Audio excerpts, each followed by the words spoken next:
Thank you very much for coming to this performance and being a wonderful audience. We have our actors here who would like to take any questions you have regarding the play. One. I don't know if you would like to talk about it, but just to talk a little bit about the theme of the weather. Yeah, well, the weather plays a big part in my role.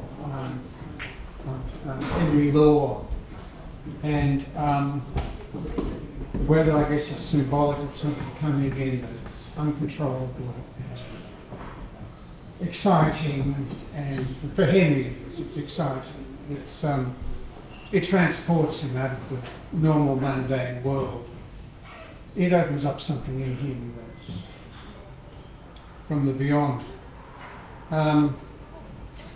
It is a constant theme throughout Henry's part. He's obsessed. He kind of gets off on stormy weather. I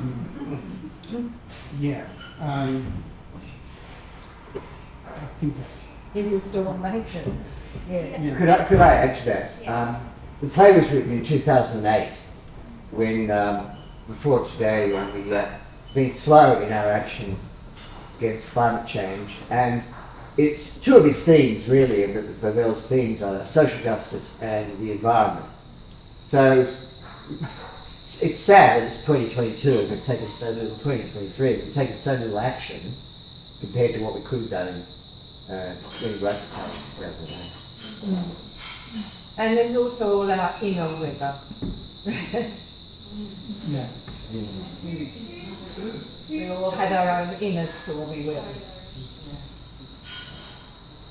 Whose choice of play? Who chose the play and why? That's our director, our good director, Gregory Aitken. He's actually had this plan for the last 5 years. Yeah. COVID and disasters of various kinds got in the way. We're finally here. He's been loving this play for a very long time. It's his drive and his dream, but there's very much a collaboration too. So you have your actors as well. But it was Gregory Aitken. Yeah, it was so wonderful. And the music, is that a music? Or is that No, it's not usually music with this play. It's usually quite dark, and so we thought we kind of shift it a little bit, make it a little bit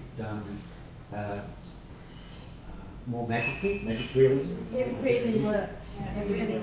It's just for me that the music kind of it helps you to step back and see it as a story, so you can see the history and the whole line.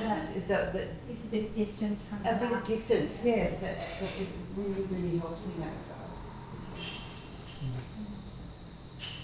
regard. So the music was actually devised by our wonderful musician and actor Andy Dunback, and with the collaboration of his band, his little band we now call the Segway. So that's that's cute. Yeah, so some of the songs were written specifically for this play. Some of the music, and then everything else melded into it. Some other tunes like written in the past. Especially this man here, Henry's character. Yeah. The music's so powerful when you're acting, and there's a theme music coming through. It just really helps. Amazing. The music can say so much more than words. It's saying it's very powerful, but it's really poignant in those moments. And when you pick up the guitar, these moments that we can all resonate with music and how important music and songs have been in our lives and where it can take us. So it's just so wonderful to have the music to support your wonderful church night. And the music speaks volumes, doesn't it, to sort of every aspect of that venue. So it's really good. We really see ourselves as an ensemble. Like there's no individual part by itself, because we wouldn't be able to do this without with one cog missing.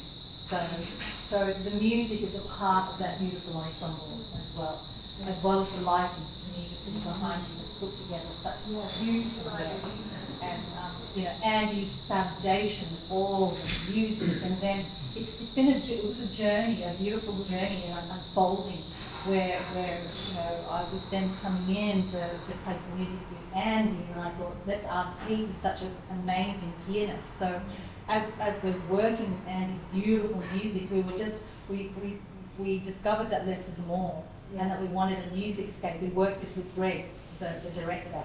And so, just all those beautiful moments where the pieces of music are there, but we're throwing in different things. Like I think one piece of music was changed into 8 different stuff, 8 different little moments, 8 different beautiful pieces of music, just from one. So definitely we do work in that.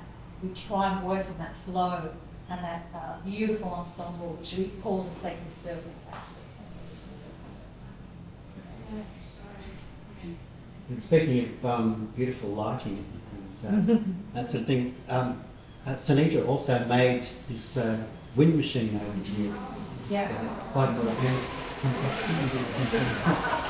and as well as the thunder sheets and so much. And we got these hat stands and see. Yeah.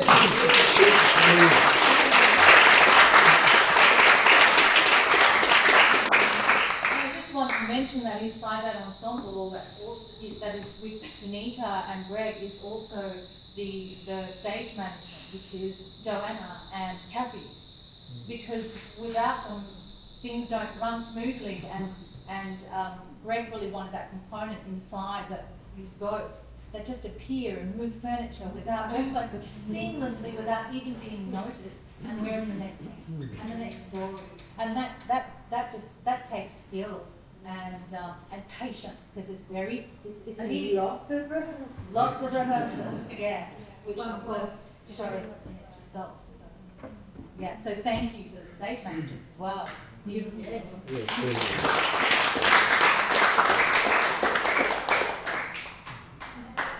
Stylistic influences? Yeah. Well, I sort of helped, I'm really such a small cog in the system, but I was working with Greg a lot. So Greg is one of the most amazing visionaries as a director that I've ever worked with. Like, he has very strong, beautiful, and oftentimes outside the box as well. I love working with Greg because he has risky choices. I'm playing a 27-year-old young man. That was not my choice. That was Greg's choice. And so there's something very exciting about that. And the choices that he makes are it's not for nothing.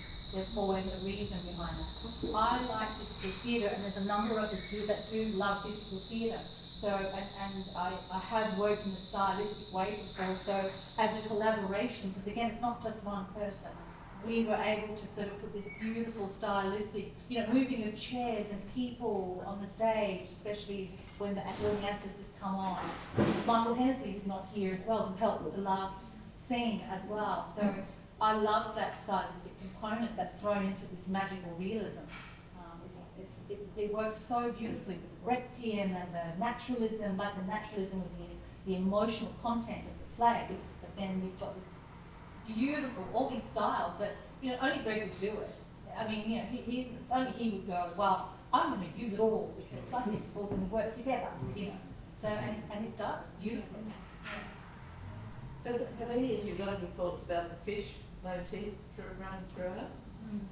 I think Andy said that in his he wanted to feed his son something nourishing, and so I think it's like a symbolism of nourishing and feeding, and that's kind of going in with the theme of truth as well, and truth telling.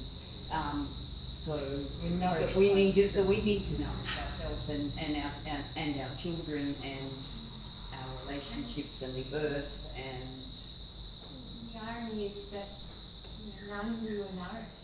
None of the characters were really nourished. and none of us eat fish and water down there. And we all throw it up and yeah, we can't eat it. Yeah, like you refuse the notion. Like we actually do that, don't we? Because we're brought up in, that barrenness, that emotional barrenness.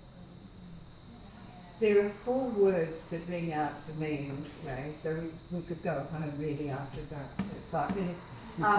It's I'm sorry and forgiveness.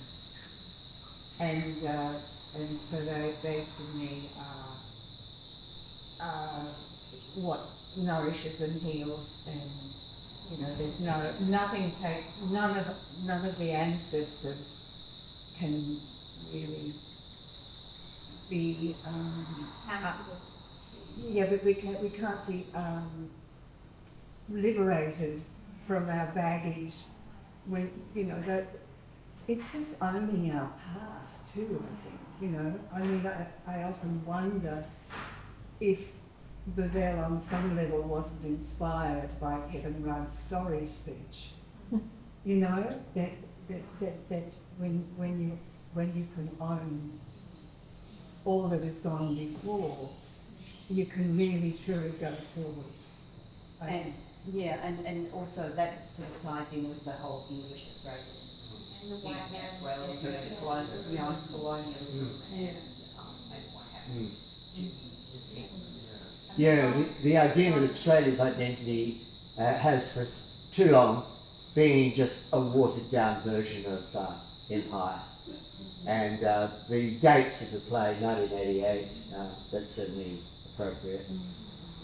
And the other theme running through it as well is truth, in that a lot of the characters just can't face up to truth. I know my character Joe like that, Peter like that. I'm not sure about the others, but I know he's still. And Elizabeth's another candidate for that category. Yeah.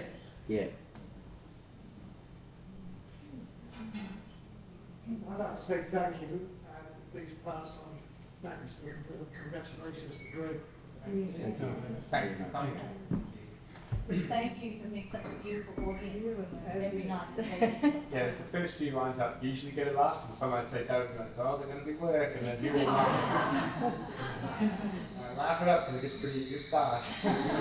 Yeah. And also, can we just ask you to encourage your friends to buy tickets, because we had a couple of good nights, but we've also had a couple of fairly lean nights, and the show's got 2 more weekends to run, and we're doing 4 performances a week. So for those of you friends who might be a bit cash strapped, Thursday night's just $20 for a ticket, which is very good value, I think.